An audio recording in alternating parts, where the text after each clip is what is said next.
wanted to talk about what your plans are for Black Friday. A lot of people are doing the whole Thanksgiving thing and then doing Black Friday. Other people I know are just saying no to Thanksgiving and not doing anything.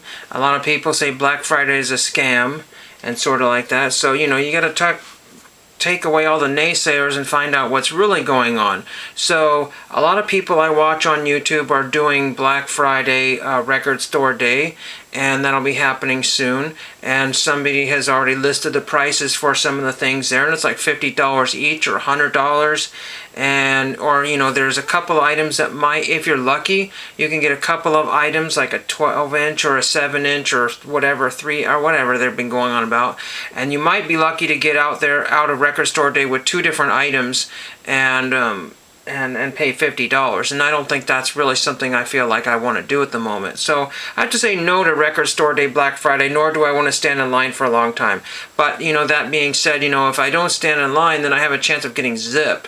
A lot of people last year, or it was last year or the year before, I think it was last year, they didn't see the release they wanted, so then now what did they do? So the Swifties went and bought other Swift records, and so there's some people that make some secondary purchase, but a lot of people waited in line for 45 minutes to a couple of hours and just turned around and booked it and went elsewhere. Maybe they were going to other stores that opened up later. Who really even knows? But what I wanted to mention to you is COMC, and I know you're sick of that name, but it's better than talking about Probstein or PSA or something like that. So here's COMC.com, millions of cards, endless joy. Well, it used to be endless joy, but now it's kind of there's no joy in Mudville. But anyway, let's just show you what they're doing for Black Friday, because they always have promotions that help me as the person, to make a choice whether I want to spend X amount of dollars or X amount of dollars. So let's see what they have for you. The people that already have cards in their cart, or in their whatever, or store owners or whatever. So they have, and they've updated it today. So Black Friday week and Cyber Monday competitions. So Black Friday week is almost here. This year we're going big, in big letters there, big. Whether you're buying or selling, you'll have multiple chances to score huge store credit in caps bonuses from November 24th to December 1st. This is one of the most rewarding weeks in COMC history, and you don't want to miss your shot. So they've hyped it up like really crazy. Top seller and buyer rewards. So I'm not a seller, but I'm a buyer. So let's just see, if you were a seller, what do you get here? Top seller earns you a $500 store credit. Crush it during Black Friday and Cyber Monday seller promos. Rack up the most COMCs you've ever had, and you'll take home $500 in credit. The top buyer will get $500 in store credit. Now, some people don't even have, enough to even qualify that. So if you're a small-time seller, you wouldn't even get that.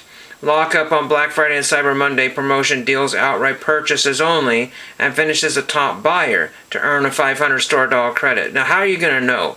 There are people that always work the system, and what would be crazy is if 5 people use the same account. If you're a business or somebody and you all use the same account and you say, just buy me this one, buy me this one, buy me this one. So there could be a person that spends $20,000 and that's really get a $500 credit. That doesn't make a lot of sense to me to do that. These things are just excuses for you to buy more cards. You think you're going to get there. I did one of the COMC challenges or whatever earlier, and it took me forever to fill in the serial numbers. Some of them I couldn't read, some of them I had to get a magnifying glass and read them, and some of them were super easy to do, but I had to do 100, and then it takes me, it says you need 700 points to get anywhere. You have earned nothing. So does that nothing accrue into something, or did I just waste 15-20 minutes of trying to get all of those numbers put together? It took forever to get those numbers put in. Also there's people with tens of thousands of points. So I mean unless I don't have a job and my job is just to get points for COMC for just virtually nothing, it doesn't physically, financially make sense to mess with that. I don't know what the challenges are even for. Now, the fine print says, seller earnings only count from COMC sales made through Black Friday sales only. Buyer earnings only count for purchases and those seller promotions. Okay, that's good. But again, so far, unless you're a big time seller or a buyer, none of those have basically, influenced me. If for some reason I bought $500 worth of cards on COMC, that may not be enough, because somebody might buy a $1,000 card and I'm toast. Or like I said, somebody might pay $20,000 if you get 2 or 3 people using the same account, to get all the different promotions there. Major promotions that are already announced. So free seller promotions all week long. Reach more buyers and boost your sales with multiple free seller promotions. So get the full details here. So if you're a seller, that helps you. If you're just a buyer or a first-time buyer, that does not help you. You get to unlock COMC's complete historical sales data. That sounds cool. So you can look and see what the cards go for, or used to go for, and then you can get, pricing structure. And that's very handy, for sometimes like, man, I don't know. I don't have any other comps on this card. But guess what happens? There's a lot of cards that I'm buying that have 0 comps, so that doesn't help me. But I get a fee full access to COMC's historical database through 12/31. After that, then you're back to square one. Every card, every sale. Millions of transactions over across years of real market data. But the caveat to that, and there is a caveat here. Let's go to the full details of this one. Oh, sorry. But you have to add 200. Oh, I just didn't see it too late. Okay. Go back here. But you have to add $250 in store credit to get the free full access to COMC's historical data.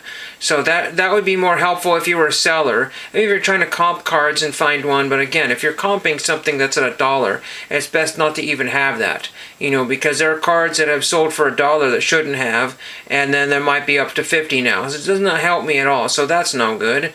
Now, new user bonus. Get an extra $10. Well, right there, I'm not a new user. I've been on COMC for probably 10 years, or how long have they been in business. Get an extra $10. So, okay, so if you're a new user, get $10. That's great for them.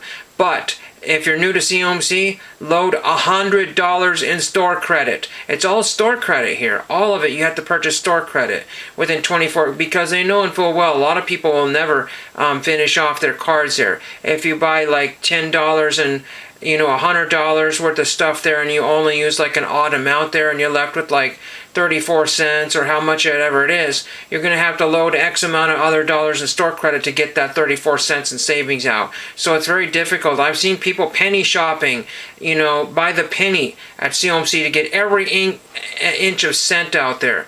Limited to the first 1,000 new users. Do you think they're going to get 1,000 new users? Maybe they will for people doing Pokemon. So far, that is, I have 0 in my favor. Get ready for the biggest COMC week of the year. Whatever your strategy, buying smarter, selling faster, or stacking bonus, store credit. So they're basically saying, hey, nothing's wrong with the economy. Just load up as much as you can. Spend $100 or more to get anything. And if you're not new, if you're not a seller, it looks like you pretty much get bupkis, pupo da dupo. I'm kind of in a sour mood because I tried to download an app and nothing got on my phone. So nothing to do with COMC, it's just a different thing there. So it's so frustrating there. I went to the page and there's nothing. It just says download the app and then you can't, because I don't see anywhere to. But anyway, so again, top seller, different. You get 150 store credit one day, and top buyer, if you're like battling the day. Again, there's probably a tally of, hey, but who wants to, be the race to see who, buys the most? Because, you think you're ahead, and then somebody might do like a $5,000 purchase at the very end and then get that $500. Again, $500, in the crazy amount of money you got to spend is virtually nothing. And then when it's all said and done, maybe Black Friday is over. You couldn't even, again, Black Friday is also not the best day to COMC shop. I thought maybe, if you spend $50 or more, they might take $5 off your shipping, or if you buy X amount of cards like they've had in the past, if you buy X amount of cards, you get an extra little bonus here and so on and so forth there.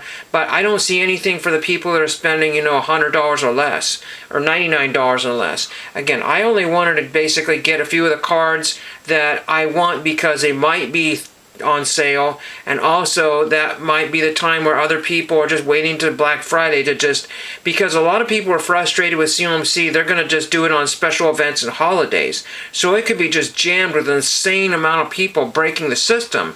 You never know. This could be all moot if their website crashes.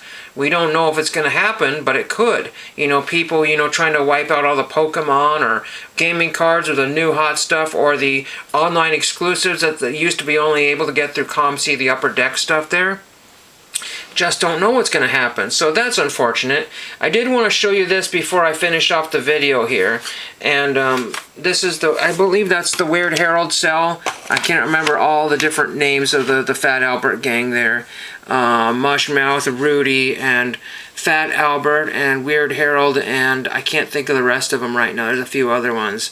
And there are some cells that I do want, but this is the best frame that I could find. It's a nicely matted one. It was $3 or less at the bin store, but I didn't frame it very well because I got it to slip over here. So it's floating in here. Essentially what you want to do is make a little catch fold thing here with different paper, making sure it's not going to damage the acetate or whatever you call it, the plastic, the vinyl, not vinyl, the celluloid or whatever, and then the paper backing if you happen to have a paper backing or secondary drawing there. So there's different ways you could do it, a little accordion there, and then put each different thing in those little accordion slots there. And then usually put it at the bottom. I should have done at least one side to side, so I'll have to take this apart. Also, it's very loose in here, but I want it to be loose, especially when I have it hanging, because that will also give some air in there to give it to breathe. So I think I'll try to scoot this back here a little bit further here without scratching my monitor here, nothing crashing there. But that's essentially, I don't know if you can see that well enough, but that's how it was framed.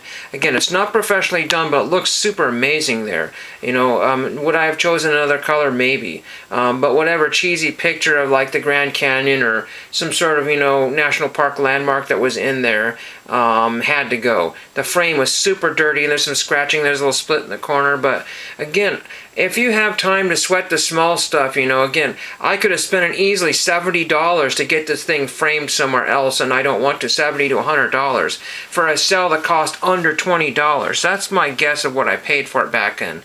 Back then when I was foolish and spent more money on things. Now I'm just, pinching every penny right now. So that is a cool thing right there. I'll get that fixed up, and I haven't decided because most of the stuff has to go upstairs or downstairs. But the thing is that I've got crazy windows that don't have screens on it half the time. So every room has a crazy amount of light coming in, light source. So I got to figure out a place with a wall that there's no light that's going to destroy this picture here. So figure that one out, find a nice place of honor for that. But that is today's video. Hope everybody has a good weekend. Maybe COMC will come out with some more stuff here, but it's looking like that they're not giving us, the regular buyers, any incentive to do any shopping with their store. It's basically saying we're going to be helping the flippers and the people that are buying cards to make money elsewhere, and people buying for sets and this sort of thing. It just, essentially what it is, and people have said the shipping does not make sense for those people just buying X amount of cards to build a set. When a card is 35 cents to 55 cents, for a vintage, you finally find the card you wanted. You want to beat eBay in price. Now you're back up to that $1 or close to that $1 free shipping that sometimes sellers will do for eBay, and sometimes the eBays will have better deals if you buy a whole bunch of stuff than COMC, but they just don't. eBay doesn't always have the crazy variety that COMC has. There are some English soccer cards that I can't get on eBay right now that are here. There are some English non-sports cards that I can get here that are not on COMC right now, or they're triple the price on eBay, triple the price on eBay plus shipping, and everybody's doing that $5 to $7 to $10 for shipping on everything. So you buy a card that's worth a quarter and pay $5 for shipping on it. We're just being hosed, and that's unfortunate, but hope everybody has a good weekend. Don't let Black Friday get to you, and thank you for watching.